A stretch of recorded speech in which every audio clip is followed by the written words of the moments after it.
Morata. Servicios informativos.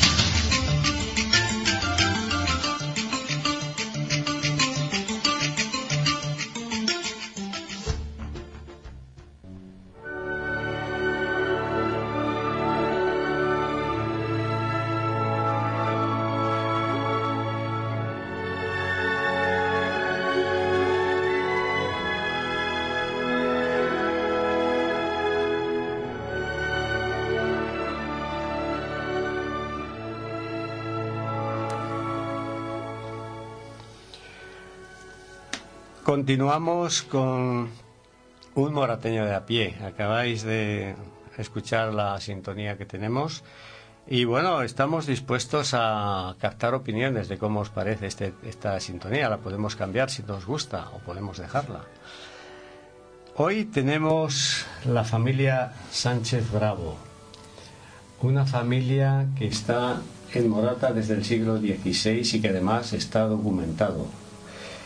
Y lo primero que voy a hacer va a ser presentar a las personas que han venido aquí, descendientes directos, como son Conchi Loriente. Buenos días. Como es Pili Sánchez Bravo. Buenos días. Y como es Agustín Miranzo. Hola, buenos días. Bueno, pues yo quisiera hacer una pequeña introducción para explicar a los morateños de por qué se me ha ocurrido traer aquí a esta familia y por qué le damos valor, a esto.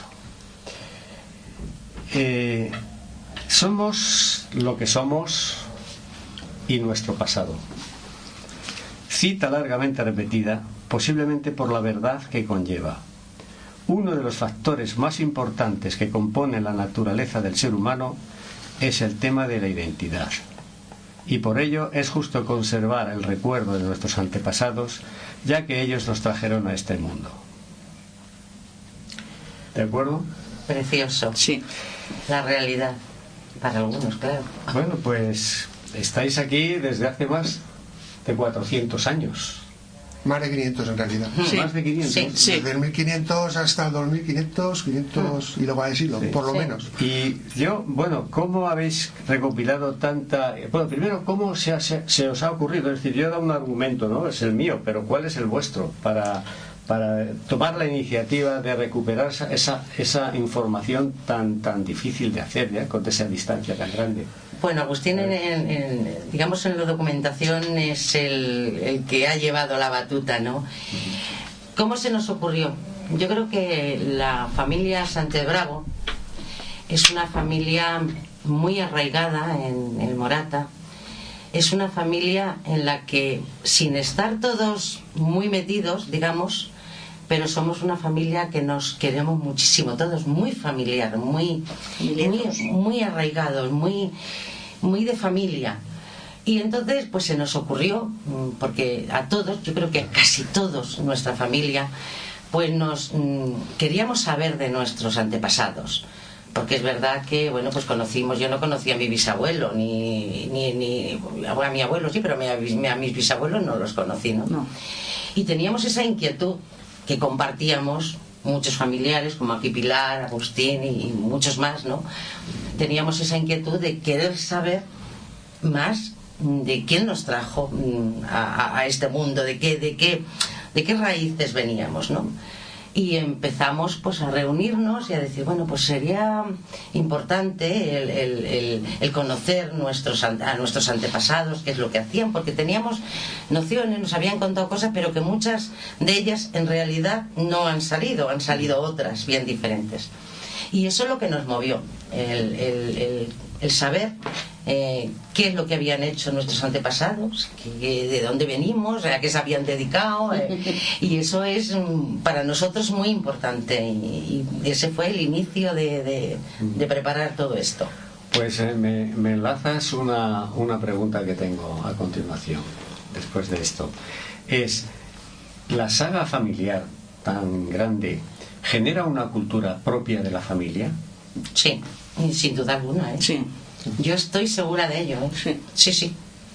Sí, porque hemos visto que hay muchas personalidades o muchas personas que cogen puestos de mucha responsabilidad a lo largo de la historia. ¿Es así? En este caso sí. ¿Podéis decirnos, Sí. por ejemplo, alguna? En el caso de los Sánchez Bravo, pues tuvimos la suerte de que es un apellido compuesto, entonces es muy fácil de seguir en el registro civil, que fue la base principal donde miramos, y también en internet. Ahora internet la verdad es que es accesible para mucha documentación, y claro, no es lo mismo un Sánchez Bravo que un García. García hay miles, Sánchez Bravo hay muy poquitos. De hecho yo casi estoy convencido, no lo puedo asegurar, pero Sánchez Bravo desciende de Morata. Es decir, no, los Sánchez Bravo que hay en España son todos de Morata. Ah, sí. Casi seguro. Es decir, no se puede afirmar al 100%, pero casi seguro. Descendientes. En Rusia hay Sánchez Bravo. Y también hay que desmontar un mito, una idea que hay de que los apellidos compuestos vienen de la nobleza, en absoluto. Es decir, el apellido Sánchez Bravo, el apellido García Gutiérrez o el apellido Sánchez Fernández era una forma que tenía de distinguir. Es decir, el apellido Sánchez es muy común. Entonces, si en Morata había 20 Sánchez, vamos a poner un ejemplo, en el siglo XV, por ejemplo, era una forma de confundirse, porque se utilizaba solamente un apellido. ¿Qué forma tenían de distinguir a un Sánchez de otro? Poner el segundo apellido. Entonces, poner Sánchez Bravo, pues ya delimitan a qué familia pertenece. Es decir, no tiene nada que ver con la nobleza en absoluto. No. Entonces sí que encontrar, en concreto, el primer Sánchez Bravo que se documenta en Morata es a finales del siglo XVI, en 1590. 1590 es en lo que viene en ese Exactamente. Sí, Que por cierto era recaudador de impuestos. Pero bueno, hay gente para. Efectivamente. Bueno, quiero decir también a don Moratellas que he tenido la suerte de hojear un libro como este. Sí, la verdad es que está muy bien. Y es una maravilla de trabajo, enhorabuena.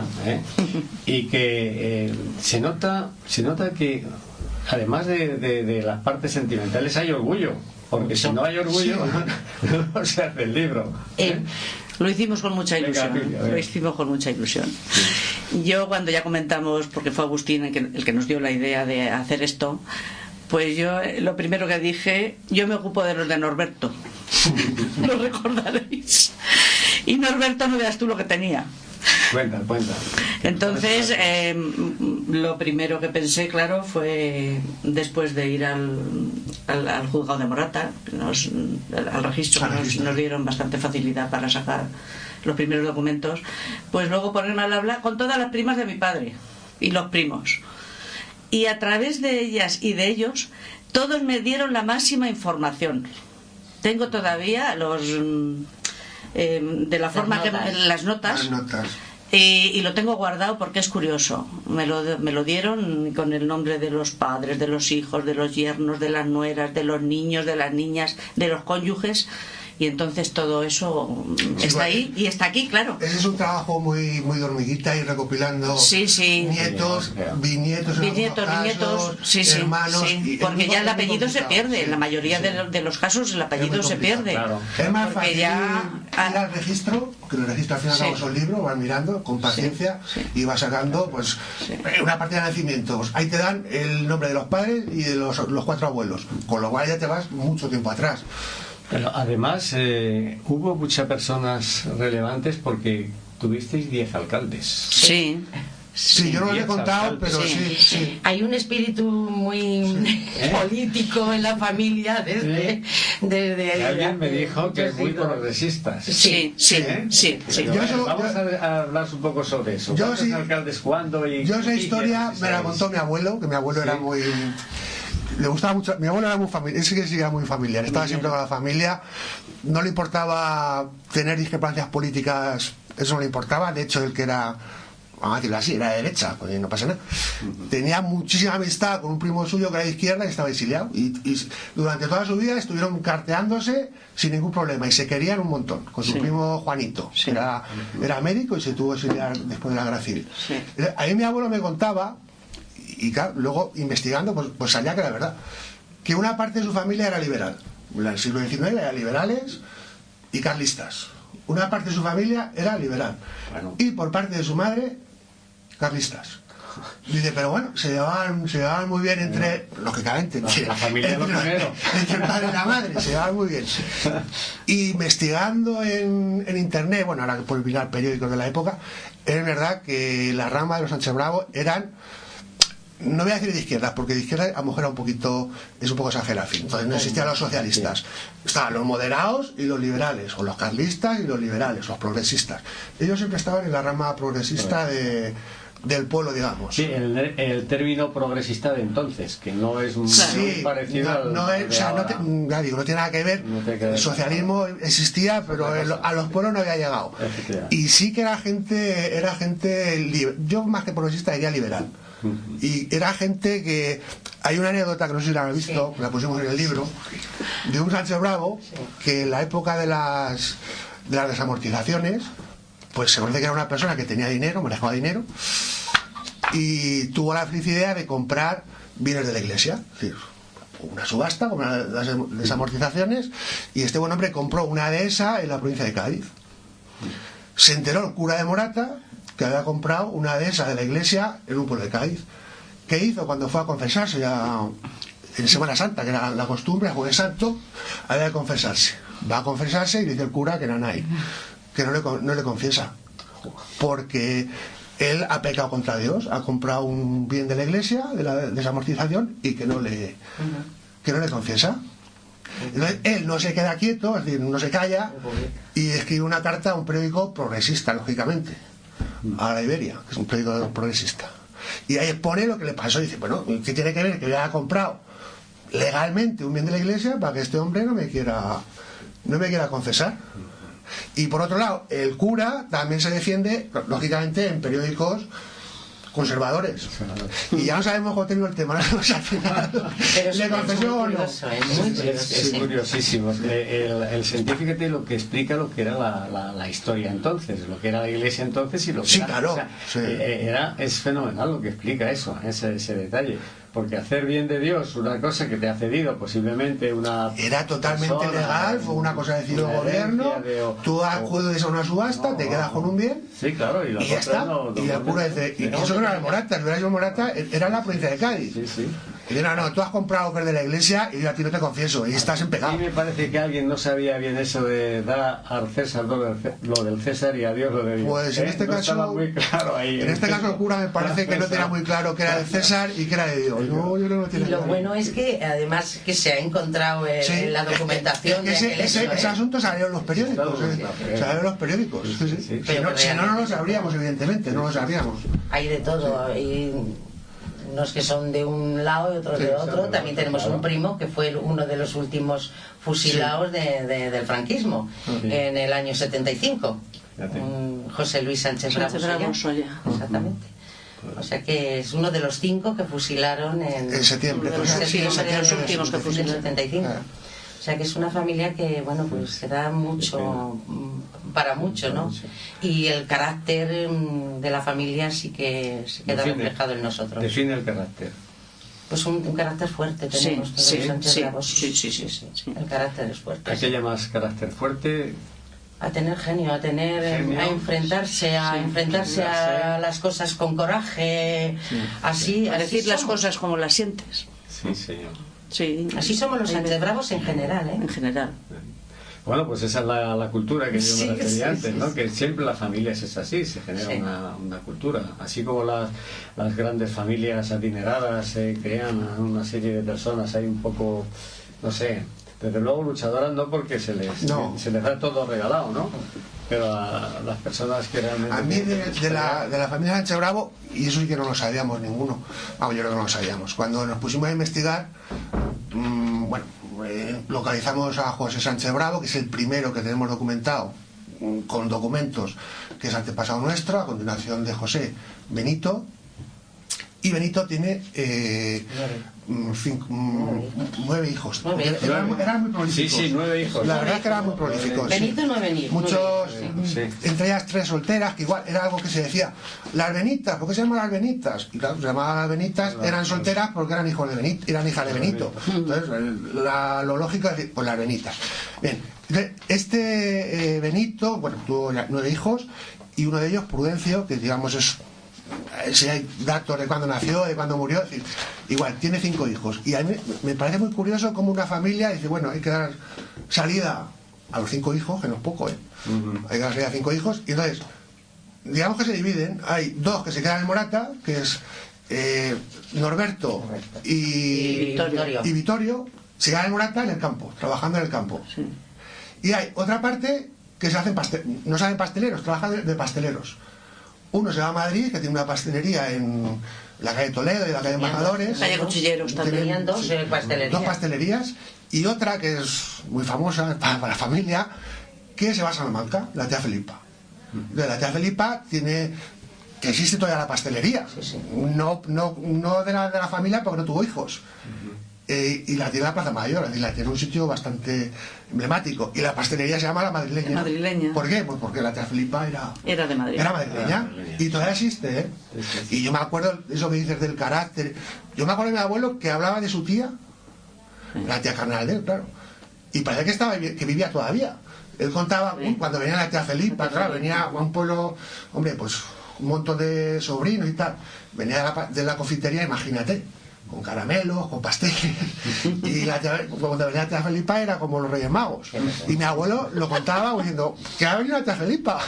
Y de hecho lo fue. Y de hecho lo fue porque tenía 17 sobrinos. Sí. 17 sobrinos. Sí. 17 sobrinos. Y cuando, ¿qué familias entonces? Sí, cuando ella falleció, les dejó a todos sus sobrinos bastante dinero y bastante herencia. La verdad que les situó muy bien a la tía Felipa. Sí, pero a mí eso me parece muy curioso. Es decir, una familia de 5 miembros, digamos, ¿cómo decir? Oye, hay que darle salida a toda la familia, a todos los hermanos. Dos se quedan en Morata, porque claro, seguramente no había tierra suficiente para 5, claro. Al ser más gente no hay tierras. Se quedan 2 en Morata y los otros 3, digamos, que se buscan la vida, entre comillas.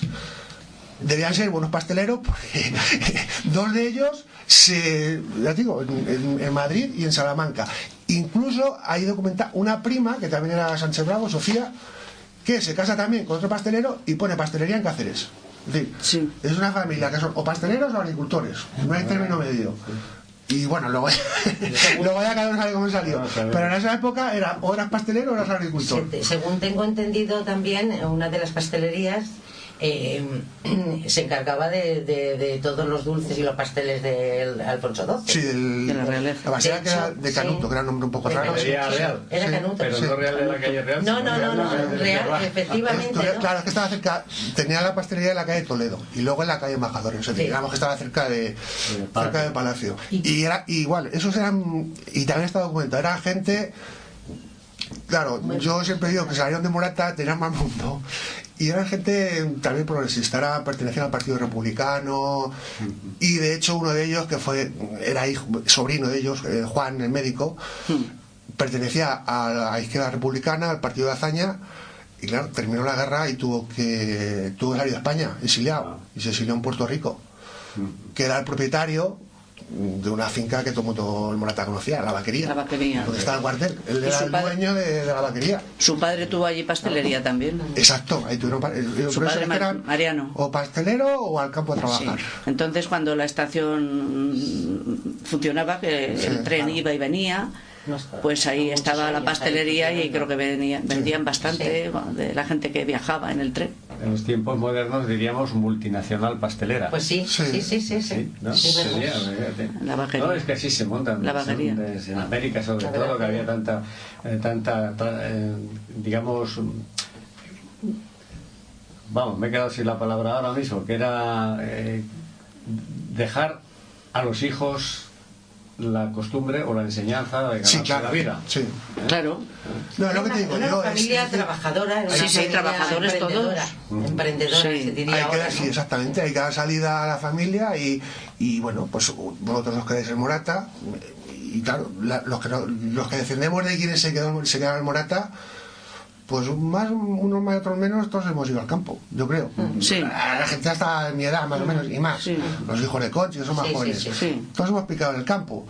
Sí. Y la familia que se fue, claro, eso ya es distinto. Es decir, pierdes un poco el contacto con la tierra y, claro, sí, al principio eran pasteleros o confiteros y luego ya, oye, uno salió médico, otro salió practicante, que era otro ATS, diríamos ahora. Y ya había de todo. Había catedráticos también. La verdad que tenemos de todo. Son muchos, tenemos de todo. Sí, con tanta gente tiene que haber. Sí, de todo. Y un buen periodista. que fue corresponsal en Londres y en Nueva York. Fíjate. Y en Bruselas. Y en Bruselas. Háblanos. Antonio Sánchez Bravo. Antonio Sánchez, háblanos de... Ya está muy mayor también. Ya está muy mayor. Bueno, periodistas doy, Agustín. Sí. Hay Agustín, mira, Agustín es que más joven. Yo estoy hablando de los mayores. Sí. No, Antonio fue... no tuve la suerte que me diera clase, pero sí conocía que fue catedrático de la facultad. Y con una facultad nueva relativamente, esos tíos se crearon un poco antes de morir Franco. Es decir, no era la facultad de Derecho, que tiene mucha tradición. Él fue de los primeros catedráticos y la verdad es que tiene mucha obra teórica de periodismo y luego aparte, eso, lo que dice Pili, fue de los primeros corresponsales fue corresponsal en Bruselas, corresponsal en Nueva York y que yo recuerde y en Londres. Y terminó, él trabajó siempre en Radio Nacional y en televisión. Y terminó de catedrático, o sea, catedrático, ya digo, de los primeros de España. Y con mucha obra. Sí.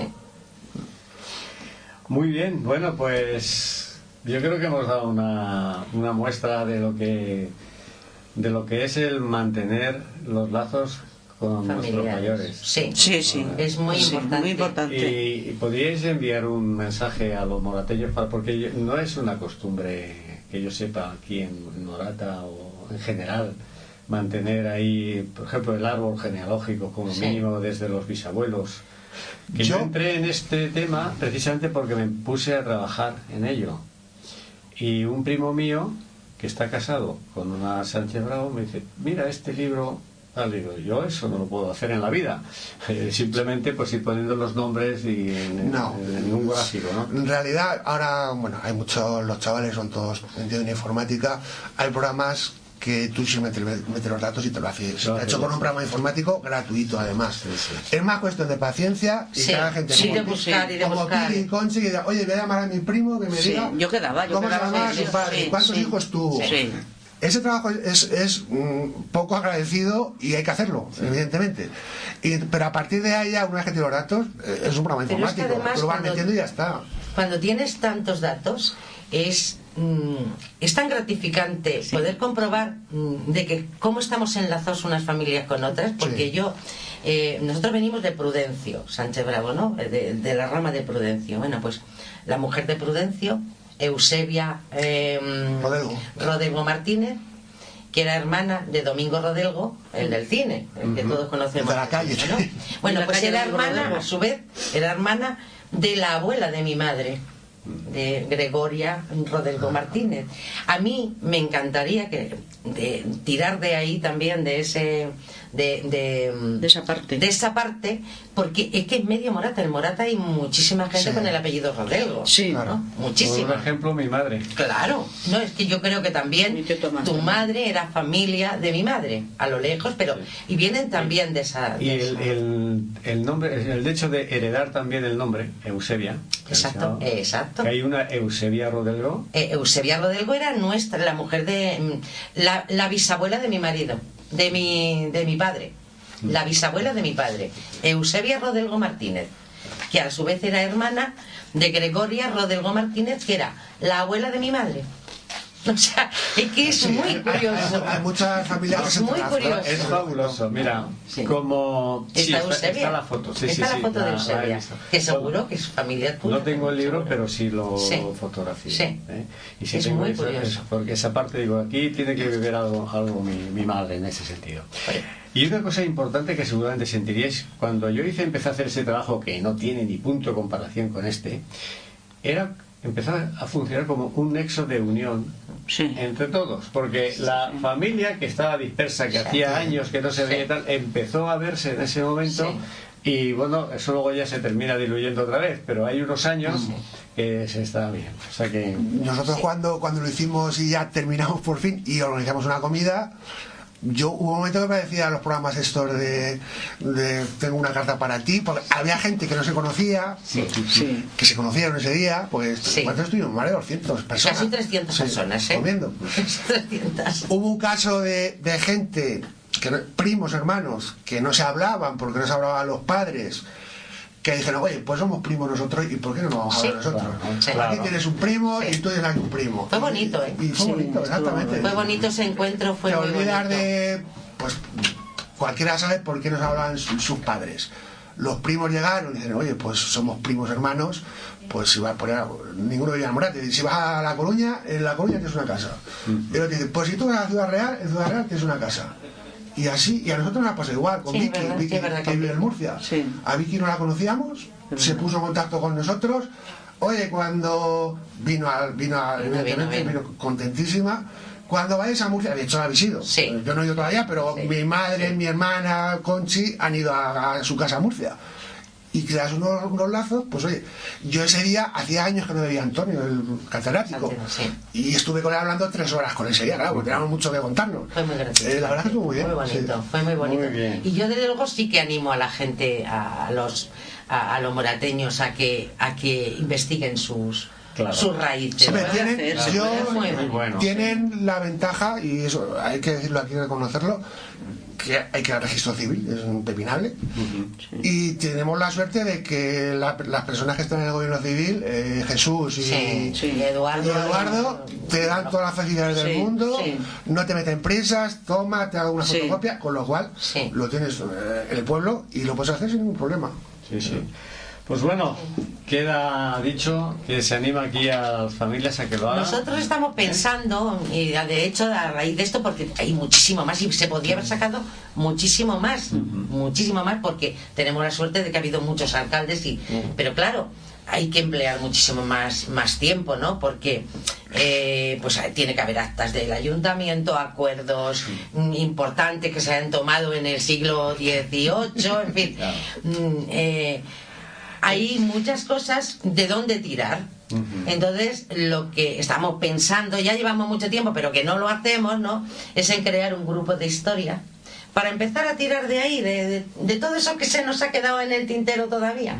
Que a mí, sinceramente, y creo que a Agustín y a Pilar lo mismo, queremos seguir averiguando qué hay detrás de todos aquellos acuerdos que se hicieron en Morata, porque hubo alcaldes que, bueno, pues el primer alcalde que contrató no sé cuántos, 3 toros en Morata en el año 1605, ¿no? Y en algún sitio tiene que estar eso documentado, seguro.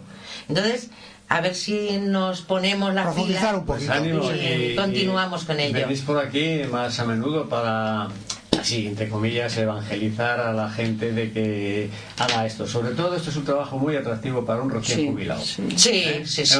Nosotros no éramos jubilados todavía, y Agustín menos todavía, claro. No, pero es verdad, para un abuelo que recoja los datos y luego, si no controla mucho el tema de informática, se lo da al nieto, que seguro que sí, y el nieto te lo hace. Seguro. Hombre, nosotros hemos tenido la gran suerte de tener a Agustín. Agustín pues ha documentado todo y Agustín se ha empleado muy a fondo. Hay que reconocérselo, eso por contado. Y los conocimientos que él tiene, pues nosotros le hemos ayudado y hemos hecho todo lo que no lo tenemos. Nosotros habéis pateado. pero que ha sido muy gratificante para todos y para toda la familia.